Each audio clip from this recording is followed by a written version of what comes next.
Hello বন্ধুরা, তোমরা সবাই কেমন আছো? তো চলে আসলাম আর একটা নতুন ভিডিও নিয়ে সকাল সকাল। তো আজকের সকালে মানে পুরো ফার্স্ট সকালে আমার শ্বশুরমশাই অনেকটাই বেশি মাছ নিয়ে এসেছে। তো সেই মাছগুলো আমি এখন ভাজা স্টার্ট করেছি। যেহেতু গ্যাসে তো আমাদের গ্যাসে একটু প্রবলেমও হচ্ছে, মানে টিপ টিপ করে জ্বলছে, সেরকম জোর নেই কেন জানি না, হয়তো সার্ভিস করানো হচ্ছে না কদিন ওই কারণে। যাই হোক, তো ওই জন্য সকাল সকাল রান্না বসে দিয়েছি।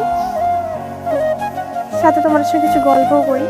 তো জানো তো, বিয়ের আগে প্রতিটা মেয়ে বাপের বাড়ি একটা অন্যরকমভাবে বড় হয়। শ্বশুরবাড়ি এসে মানিয়ে নিতে সবারই একটু প্রবলেম হয়, অবভিয়াসলি আমারও হয়েছিল। তো শ্বশুরবাড়ি যাদের শ্বশুর শাশুড়ি ভালো হয় সেই মেয়েগুলো খুব সুখে থাকে। বেসিক্যালি স্বামী যার পাশে থাকে সে সবসময় সুখে থাকে। তার কাছে সুখ, মানে স্বামী যার পাশে নেই সে সুখে থাকতে পারেই না। তো যাই হোক, আমার সত্যি বলতে আমার হাজব্যান্ড খুবই ভালো, আমার হয়ে খুব খুব সাপোর্ট করে। বাট ওই যে শ্বশুর শাশুড়ি সবার কপালে তার সুখ সয় না, তাই না?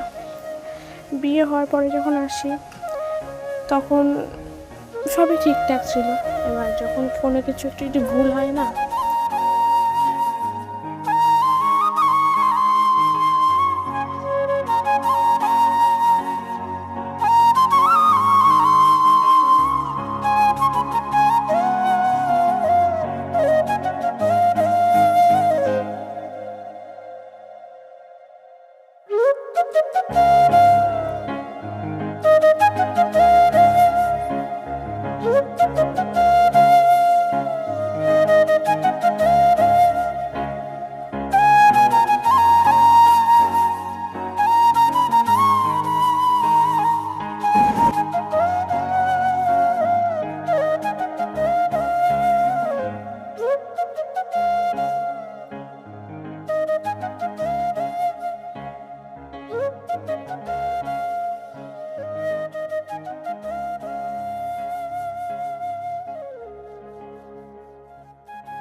বদনামটা করবে।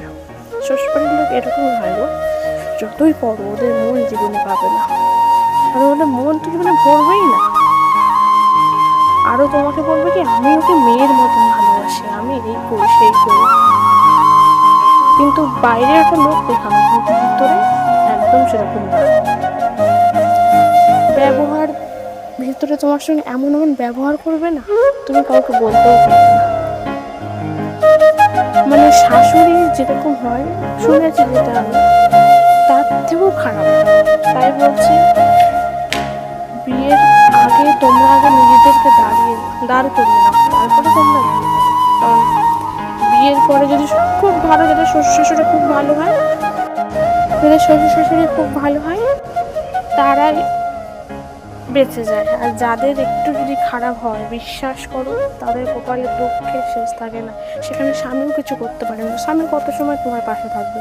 একদিকে বাবা মা, একদিকে বউ। স্বামীকে সব দিকটা ব্যালেন্স করে চলতে হয়, তাকেও বুঝতে হয় যে আমি কোন দিকে যাব। সেও লাস্টে কুল পায় না যে আমি কোথায় গিয়ে দাঁড়াবো। তো যাই হোক বন্ধুরা, এই অবধি ভিডিও আছে, কেমন হয়েছে জানিও। চলো টাটা।